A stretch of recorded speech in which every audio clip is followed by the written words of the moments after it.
بسم الله الرحمن الرحیم. د ترجمه نګارۍ 12 لیکچر کې د موږ عنوان دی د ترجمې ضرورت او اهمیت درېمه برخه. موږ د دې نه مخکې په 10 لیکچر کې او په 11 لیکچر کې هم د ترجمې ضرورت او اهمیت باندې خبره کړې ده. نن د دې سلسلې د درېم لیکچر دی. زه به د 11 لیکچر او د 10 لیکچر لینک هم ډسکرپشن کې درکړم، نو تاسو هغه 11 او 10 لیکچر هم وګورئ او دا 12 لیکچر هم وګورئ د ترجمې ضرورت او اهمیت. نو خبره هم هغه د نه مخکې بوځو چې کومه گفتگو مونږ په 10 کې او 11 لیکچر کې وکړه، په 12 لیکچر کې بعد هغه د نه مونږ دا بحث نور مخکې بوځو. د ترجمې اهمیت د ژبې په مختلفو سطحو باندې وي. د دنیا د هرې ژبې یو مخصوص ثقافتي پس منظر وي. د دې سره سره ژبې د صرف نحو، د تشبیهاتو او استعارات، محاورات، متلونو او د رمزونو او علامتونو په حواله هم د یو بل نه مختلفې وي. یعنی دنیا چې کومې ژبې دي هغه د ګرامر په لحاظ سره، د قواعدو په لحاظ سره، د صرف نحو، تشبیهات، استعارات، متلونه د هر څه د مختلفو ژبو د یو بل نه مختلف وي.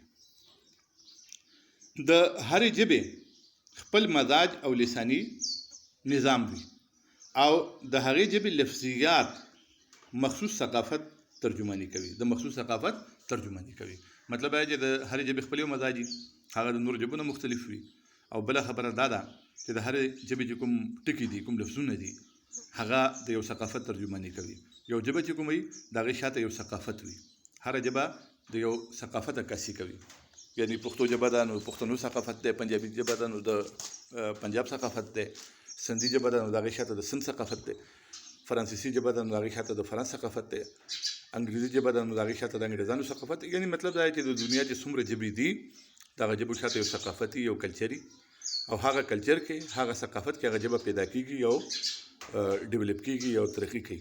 نو داسې د هرې ژبې خپل یو ثقافت وي چې هغه ثقافت کې کوم څیزونه وي، نو هغه د هغې حوالې سره متلونه، د هغې حوالې سره لفظونه په هغه ژبه کې وي. هره ژبه د یو ثقافت ترجماني کوي. د دې نه علاوه د هرې ژبې د شاعرۍ او ادب خپل مخصوص اسالیب او موضوعات وي. اسالیب د اسلوب جمع ده، موضوعات د موضوع جمع ده. مطلب دا دی چې د هرې ژبې چې کوم ادب وي، که هغه شاعري وي، که هغه نثر وي، د هغې خپل یو اسلوبونه، خپل موضوعات او د هغه اسلوبونو، اسالیبو او د موضوعاتو تعلق چې کوم دی د هغې سیمې ثقافت سره، یعنی کلچر سره وي. کومې سیمې کې چې هغه ژبه ویلی کېږي. یعنی که موږ شاعري کوو نو د پښتو شاعرۍ کې به د پښتنو د ثقافت عکس وي، د سند شاعرۍ کې به د سندي شاعرۍ کې به د سند د ثقافت عکس وي. د هرې ژبې چې کومه شاعري وي، د هرې ژبې چې کوم ادب وي، یوازې شاعري نه بلکې نثر هم، ادب چې څومره اصناف دي په هغې کې د هغه ژبې د ثقافت عکاسي وي. نو دلته نه یوه اهمه خبره دا موږ ته حاصله شوه چې نو هر کله چې د یوې ژبې د یوې ادبپارې ترجمه بلې ژبې کې وشي، نو د دې په نتیجه کې د هغې ژبې د شعر او ادب اسالیب او موضوعات هم بلې ژبې ته منتقل شي او د بلې ژبې لمن فراخه شي. نو دا د لمنې د فراخېدو خبره داسې ده چې د هرې ژبې خپل ثقافت دی، د هرې ژبې خپل اسالیب دي، خپل موضوعات دي. نو هر کله چې هغې ژبې نه موږ بلې ژبې ته ترجمه وکړو، نو د هغې ترجمې په ذریعه هغه اسالیب او هغه موضوعات چې کوم دي هغه بلې ژبې ته منتقل شي. د یوې ژبې اسلوبونه او د یوې ژبې موضوعات بلې ژبې ته لاړ شي او بلې ژبې ته منتقل شي او داسې د بلې ژبې لمن فراخه شي. یعنی بلې ژبې کې اضافه وشي، د بلې ژبې چې کومه لمن ده په هغې کې نور څیزونه، نور اسلوبونه، نور اسالیب او نور موضوعات داخل شي. نو داسې د ترجمې په ذریعه یوه ژبه بلې ژبې له ترقي ورکوي او د هغې ژبې لمن فراخه کوي. دا بل په دغه ګورئ، د دنیا ترقي یافته قومونو غیر ملکي ژبو له د تعلیم ذریعه، د تدریس ذریعه جوړولو په ځای د غیر ملکي تصنیفاتو په خپلې ژبې کې ترجمې کولو ته ترجیح ورکړې ده. دلته دوه خبرې دي. یعنی که موږ د نورو ملکونو، د نورو ژبو کې چې کوم علم دی او کوم فنون دي هغې نه که استفاده کوو نو د هغه دوه طریقې دي. یوه طریقه دا ده چې موږ د هغو ژبه خپل ذریعه تعلیم جوړ کړو، میډیم آف انسټرکشن یې جوړ کړو. او دویمه طریقه یې دا ده چې موږ د بلې ژبې چې څه لیکلي شوي دي د هغې کتابونو ترجمه په خپلې ژبې کې وکړو. نو دنیا کې چې څومره ترغیفته ملکونه دي هغو دا دویمه طریقه خپله کړې ده، یعنې غیر ملکي ژبه یې خپله ذریعه تعلیم نه ده ګرځولې، بلکې د غیر ملکي ژبې د کتابونو ترجمه په خپلې ژبې کې کړې ده او د دې ترجمه په ذریعه خپل قوم ته د هغې علومو او د فنونو تعلیم ورکړی دی. نو د ترجمې دا هم یو اهمیت دی چې د ترجمې په وجه د نورو قومونو چې کوم تحقیقات دي، نورو قومونو چې کوم علمي او تصنیفات دي او علوم او فنون دي، هغه مونږ خپل ژبې لوستونکو ته وړاندې کولی شو او هغو ته مونږ لولولی شو.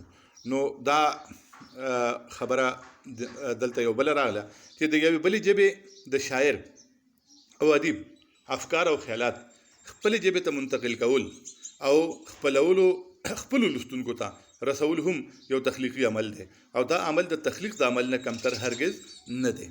دلته په دې پوینټ باندې تاسو غور وکړئ چې یو تخلیق دی او یو ترجمه ده. تخلیق دې ته وایي چې موږ خپل کتابونه ولیکو او ترجمه دې ته وایي چې موږ د بلې ژبې نه کتابونه د ترجمې په ذریعه خپلې ژبې ته منتقل کړو. نو دلته دا چې تاسو ولوستل د دې مطلب دا شو چې ترجمه کول چې کوم دي دا هم په ذات خود یو تخلیقي عمل دی او دا د تخلیق نه کمتره درجه د دې هرگز نه ده. څنګه چې تخلیق درجه لري، اوچته درجه لري، دغسې ترجمه هم اوچته مقام لري او ترجمه چې کومه ده هغه هم د تخلیق نه کمه نه ده. بعضې خلک وایي چې د ترجمې مقام کم دی، خو د ترجمې مقام د تخلیق نه کم نه دی، ځکه چې دا هم یو کریشن دی. ترجمه کول هم یو تخلیقي عمل دی. ولې شرط دا دی د ترجمې درجه د تخلیق کمه نه ده، ولې دې دپاره شرط دا دی او شرط کم یو دی. شرط دا دی چې د دې خبرې ډېر خیال وساتلی شي چې ترجمه کې د بنیادي مصنف خیالات، د بنیادي مصنف هغه مصنف دی چې کوم هغه کتاب لیکلی دی او تاسو د هغې ترجمه کوئ، نو هغه مصنف چې کوم دی هغه بنیادي مصنف دی چې د بنیادي مصنف خیالات مجروحه نه شي. یعنې هغه چې څه خیالات څه افکار پیش کړي دي هغه افکار او هغه خیالات هم په هغه رنګ کې تاسو په خپلې ژبې کې پیش کړئ، هغې کې څه بدلون، هغې کې څه کمی زیاتی رانه شي، د هغه خیالات مجروحه نه شي. مطلب دا چې زخمی نشي، مجروحه نشي، هغې کې څه فرق رانه شي. او ترجمه د داسې رنګ کې وکړی شي چې ترجمه د اصل نه لرې نه وي. دا هم یو اهمه خبره ده چې ترجمه د اصل نه لرې نه وي. د دې مطلب دا دی چې یو لوستونکی که ستاسو ترجمه لولي نو هغه دې په هغې باندې د اصل ګمان کوي، یعنې تاسو ترجمه په داسې انداز کې وکړئ چې په هغې کې ترجمې کې او په اصل کې څه فرق پاتې نه شي او ترجمه لوستونکي هم دا پوه نه شي چې تاسو ترجمه کړې ده. د خپلې ژبې الفاظ، د خپلې ژبې محاورات، د خپلې ژبې صرف و نحو، قواعد، ګرامر او په دې کې تاسو په داسې انداز کې د بلې ژبې د تحریر ترجمه وکړئ چې هغه د معلومیږي داسې چې هغه د ستاسو د خپلې ژبې تحریر دی او ستاسو خپل تخلیق دی. په ترجمې کې دا یو خوبي چې کومه ده دا پکار ده. او که په د دې شرطونو تاسو خیال وساتئ چې د بنیادي مصنف د خیالاتونه کې تاسو بدلون ونه کوئ او تاسو داسې رنګ کې ترجمه وکړئ چې ترجمه ستاسو تخلیق ته نږدې شي، نو دا یوه غوره ترجمه او بهتره ترجمه ګڼلی کېږي. نو دا مونږ دې ځای کې د ترجمې په اهمیت باندې خبرې وکړې او د ترجمې په ضرورت باندې او په افادیت باندې خبرې وکړې.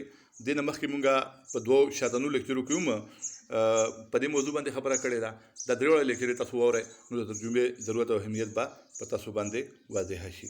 د الله په امان.